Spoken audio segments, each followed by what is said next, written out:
Netsla berjumpa dengan saya dalam podcast Hukum Berbicara. Perkenalkan, nama saya Aquila Bonifacia dengan NIM akhir 039. Saya mahasiswa aktif Fakultas Hukum Universitas Merdeka Malang. Nah, dalam podcast ini kami akan membahas mengenai tema besar yaitu Social of Control dan Social of Engineering. Menariknya, kita akan membahas terkait kasus Tom Lembong yang adalah Menteri Keuangan. Di sini telah hadir keempat narasumber kita. Mari kita perkenalan dulu dengan keempat narasumber kita. Oke, Kak, silakan. Baik, perkenalkan saya Brian Tityawardana, NIM 063, mahasiswa aktif semester 6. Oke, Kak. Baik, perkenalkan saya Julian Dani Darmawan, NIM 057, mahasiswa aktif dari semester 6. Baik, perkenalkan nama saya Danes Satria Dharmasandi, NIM 036, mahasiswa aktif semester 6. Perkenalkan nama saya Marcelino Latar Sandari dengan NIM 51, mahasiswa aktif semester 6. Nah, that's low. Setelah berkenalan dengan keempat narasumber kita yang kece, keren, dan tentunya berilmu, maka untuk memahami dua wajah hukum yang hidup di tengah-tengah masyarakat, maka kita akan mendalami atau membedahnya bersama dengan kakak-kakak narasumber kita ini. Nah, narasumber yang pertama itu yaitu Kak Brian. Nah, that's low. Kita akan bertanya sedikit mengenai apa itu fungsi hukum kepada narasumber kita yang pertama. Kak, kira-kira di dalam kasus ini hukum itu seperti apa sih Kak yang hidup di dalam masyarakat? Baik, jadi gini Kak, ada ungkapan klasik dalam ilmu hukum yaitu ubi societas idi ius, di mana ada masyarakat pasti ada hukum. Nah, manusia itu hidup berkelompok Kak, karena pada dasarnya manusia adalah makhluk sosial dan kelompok itu butuh aturan supaya bisa berjalan lebih tertib Kak. Hukum dan masyarakat itu ibarat dua sisi mata uang. Nggak bisa dipisahkan. Masyarakat butuh hukum untuk mengatur dan hukum juga butuh masyarakat sebagai subjek supaya dia benar-benar bisa berfungsi Kak. Nah, dari penjelasan kakak tadi nih, kira-kira sifat hukum itu seperti apa Kak? Supaya Netsla kita dapat segera memahami apa yang kakak jelaskan. Ya, baik, sifat hukum sendiri tuh Kak ada dua, yaitu mengikat dan memaksa. Makanya kalau ada yang melanggar itu harus ada sanksi supaya tujuan hukum bisa tercapai Kak. Dan tujuan akhirnya itu sebenarnya sederhana, yaitu supaya menciptakan ketertiban dan kedamaian yang bisa dirasakan secara nyata oleh seluruh lapisan masyarakat. Bukan cuma di atas kertas saja Kak. Nah, oke Kak. Ini menurut Rasulullah Effendi ya Kak, agar supaya hukum itu benar-benar hidup di tengah-tengah masyarakat atau benar-benar membumi, maka hukum itu mempunyai dua fungsi atau dua wajah. Kira-kira dua fungsi ini seperti apa Kak? Apa saja?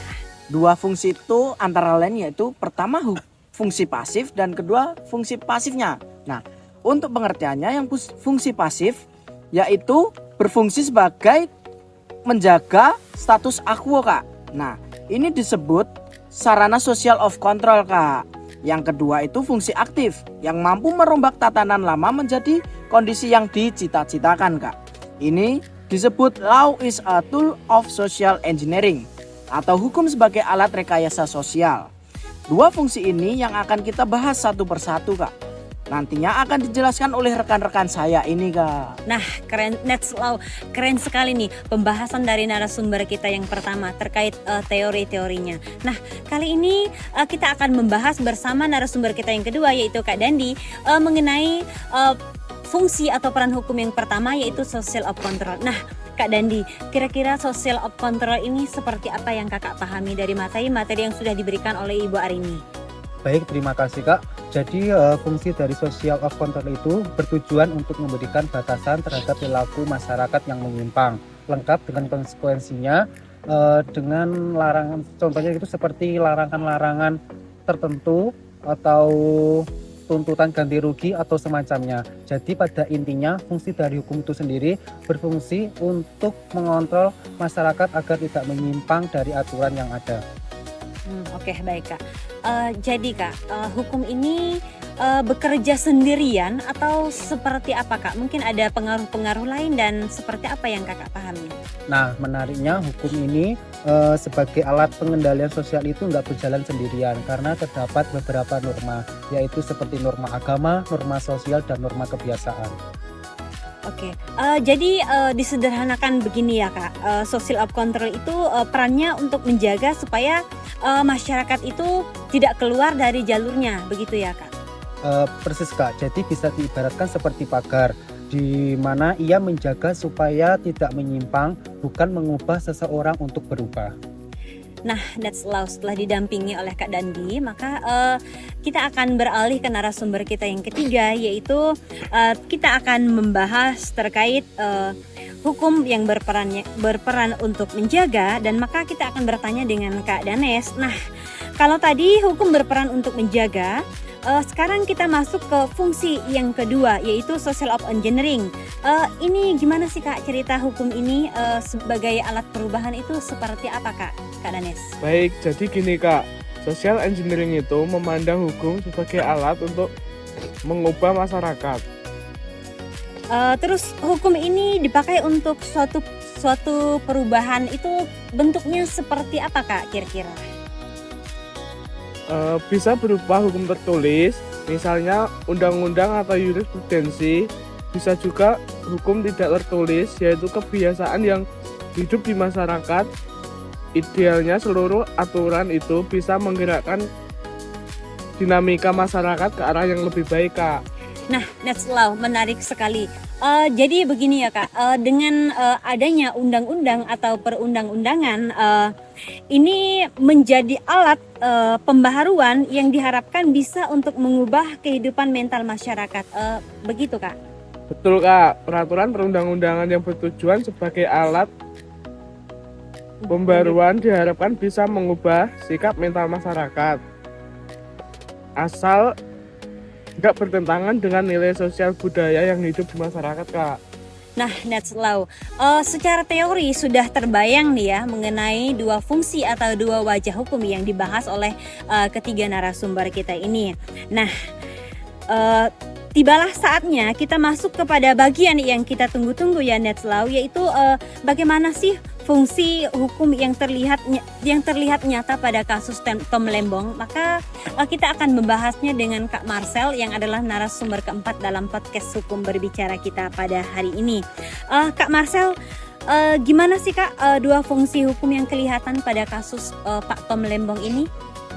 Kita ambil contoh mantan Menteri Perdagangan periode 2015 sampai dengan periode 2016, Tom Lembong.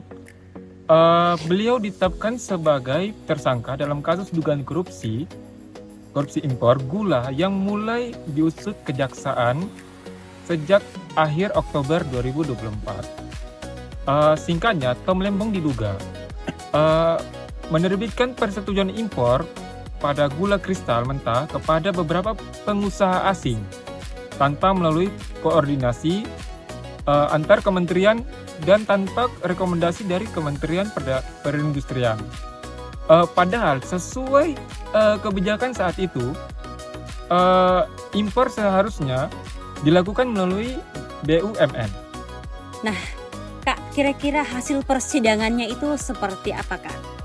Pada tanggal 18 Juli 2025, Pengadilan Tipikor Jakarta Pusat menjatuhkan vonis 4 tahun 6 bulan kepada tersangka. Tapi yang menarik, hakim menilai Tom Lembong enggak terbukti menikmati keuntungan pribadi. Karena itu, beliau diwajibkan membayar uang pengganti. Vonis ini juga lebih ringan dibanding tuntutan jaksa yang sebelumnya diminta hukuman 7 tahun penjara. Nah Kak, kira-kira dalam kasus ini tadi tiga narasumber kita ini setelah membahas teorinya. Nah, kira-kira kalau teori ini dikaitkan dengan perkara Pak Tom Lembong ini seperti apa Kak? Kalau menurut saya, ini contoh yang cukup jelas dari social control. hukum berfungsi mengawasi dan membatasi penggunaan wewenang pejabat publik. Ketika ada dugaan penyalahgunaan wewenang, hukum hadir lewat proses penyidikan, persidangan sampai akhir adanya putusan dan sanksi. Tujuannya supaya kekuasaan nggak digunakan secara semena-mena. Nah, Netslau, kita tanya-tanya lagi nih dengan Kak Marcel. Kak, dengar-dengar nih ya, kasusnya ini belum selesai ya Kak ya? Atau seperti apa menurut Kakak? Ya betul. Justru setelah putusan itu muncul perkembangan yang cukup menarik pada 1 Agustus 2025. Presiden mengeluarkan keputusan ini abolisi untuk Tom Lembong, artinya proses pidananya dihentikan melalui kewenangan konstitusional Presiden, bukan karena putusan pengadilan biasa. Yang menarik lagi, abolisi ini hanya berlaku untuk Tom Lembong, sementara para pengusaha gula yang menjadi terdakwa dalam perkara yang sama tetap menjalani proses hukuman.